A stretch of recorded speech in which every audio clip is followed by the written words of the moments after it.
Hello everyone! I hope that you're doing amazing wherever you are in the world. My name is Shikha and I welcome you to my channel. As always, I'm so grateful that you're listening, subscribing, and commenting. I really appreciate the support. In this one, I wanted to speak to you about a quote that I read recently by Yoko Ono.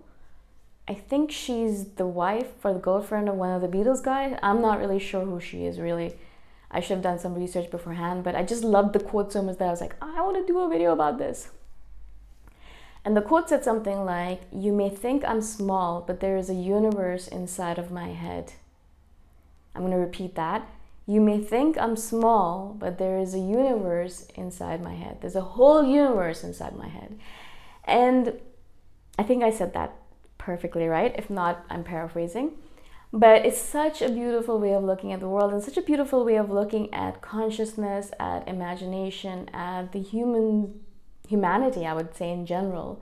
You know, everything that we're looking around at, you know, all these things that we have, the beds, the ACs, the fans, the yoga mats, the everything, right? The phones, they're all because someone thought about it. Someone sat down and had an imaginative moment where they imagined this thing in their head first, and then they created it on the outside. They created it in the physical world.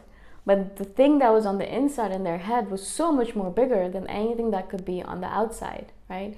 And this is something that you've probably noticed if you are a creative person or a general person, a human being in general, I would say, is that, you know, you might imagine all of these things in your head and they're so big and powerful and beautiful and colorful on the inside. And then sometimes you'll actually write it down. It might be a story that you're writing down or a poem or whatever, and you actually do it, and it's okay in the physical world. It's still good, but it's not as beautiful and bright and bold as it was in your mind, in your imagination. And I really do believe, and I know a lot of people believe this, that one of the true gifts of being a human being, because you could have been born as so many different other things if you believe in reincarnation, but you were born as a human being, and it's such a gift to be born as a human being because of so many different reasons. But one of them, for me particularly, as a writer, as a creative person, is my imagination. It's the fact that, yeah, I might be an extremely small, tiny, minuscule little being that's here for a few seconds and then gone. And yeah, I'm very small. I'm physically very small as well. I'm tall, but physically small compared to a lot of people, compared to a lot of beings on this planet, you know, compared to a whale, a blue whale, or compared to the dinosaurs that were there before. I am extremely small. I am a physically small person, but my imagination, wow, my imagination, like the stories that I can come up in my head, the universes, the bold, bright, beautiful universes that I can create in my head, the magnanimity of them, magnanimity, I don't know, the magnificence of them, the beauty, the gloriousness of them, you know, it's just out there. It's just crazy. It's incomprehensible, right? And that's why perhaps a lot of us like to live in our heads. We like to live in our imaginations. We like to live in those universes that we create in our minds because they're so much better than sometimes the reality that we're living in. Even though if you can look at it in a more transfigured fashion, you'll notice that, yeah, maybe the reality is not as much so as our imagination. It's still pretty crazy, bold, cool, right? It's still pretty cool. And so I wanted to share this quote with you because I noticed that, yeah, definitely one of the brilliant things about being a human being is the gloriousness of our imagination. But I do notice that a lot of us kind of use it in a negative fashion. I definitely use it in a negative fashion, I would say. And this is something that I've been noticing for myself in the past few months, I would say, is that I do spend way too much time in my imagination. Way too much time in my imagination, which is, as I said, the most beautiful thing about being a human being. But then I really do forget about the real world. I have this problem that I forget that there is a real world, that I am a real human being in this physical world with physical needs, food, water, hygiene, etc. And I forget that there are other people who are all relying on me or wanting to speak to me or wanting to be with me, you know, have conversations with me. My mom, when I was spending time with her in her house, I noticed that one of the things that she would always be like, well, you're always in your head. I can never get in there and have a conversation with you. Because not only is my work such a priority, but when I am finished with work, a lot of times what I do is I relax by going into my imagination. A lot of my work has to do with imagination as well. I mean, a lot of these ideas that I come up with for the videos that I do, the stories I write, they all come from my imaginations. I do spend a lot of time in there, and I have a lot of characters and friends in my imagination. And I do go in there quite often and for long periods of time, so much so that I forget, as I said, that the real world exists. And I know a lot of you probably do this as well. So it is a double-edged sword for sure, because it's not always, I mean, imagination is beautiful, it's amazing, it's creative, has created all of this world that we're living in and all of our amenities.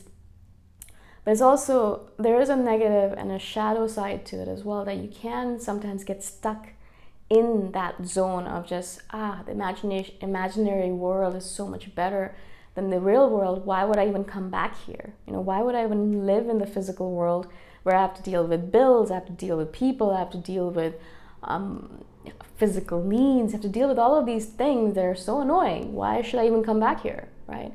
And I know a lot of you are probably waiting for that day when we can transfer our imagination and our consciousness into an AI machine or into the internet, and then forget about our physical bodies. I'm sure there might be a day like that in the future. But really, for now, one of our main priorities is, yes, of course, go into the imaginary world, take it in, it's so beautiful and so powerful. But also remember to come back to this world, because this world exists for a reason. You're here for a reason. You're not just here so you can spend all of your time in the imaginary world. You're here to be in the physical world, to be in the interactive world where you can interact with other people, be with other people, be with your physical body, with your physical needs, physical desires, all of that. It's very, very nice to be in the imaginary world, but it's not all of it. Maybe part of it, but not all of what we're here to do. We've been placed on this planet, in this time, in this space for a reason, but not only to spend all of our time in our heads. And now I'm saying this because I'm trying to tell myself this as well.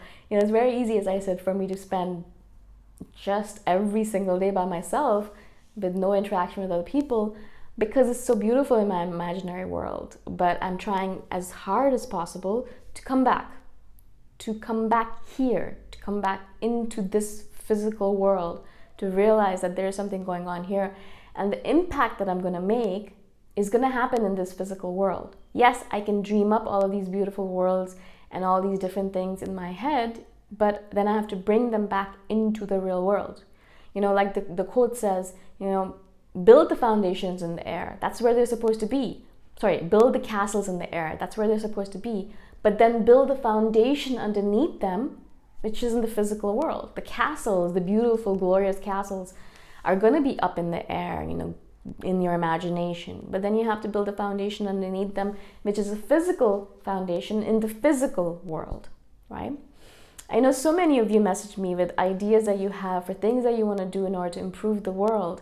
But then when I talk to you again, nothing has happened in the physical world. You're still sitting there in your dream world, pretending like you're doing all these things, or you have all these amazing ideas. Of course you have amazing ideas. Ideas are easy to have. But then are you doing something with them? Are you actually putting them into real world situations? Are you actually using them in some situation to help someone else? Are you actually making an impact in the real world? And if you're not, then you have to stop spending so much time in the imaginary world. Yes, it's beautiful and enticing, but spend some time there and then bring those ideas back into the physical world to help the world. Because otherwise it's useless, actually, I would say. Yes, of course, those universes in my head are beautiful, but then what after that, right? What am I doing if I'm just going to be spending all of my time in my head? How am I contributing to the world? Why am I even here then? Why don't I just go back into the next life, or go back into that bardo in between lives and spend all of my time in the dream world? Now, why am I here? I'm here for a reason. We're all here for a reason. And that purpose is the thing that has to be fulfilled. But that purpose cannot be fulfilled if you spend all of your time in the imaginary world that's inside of your head.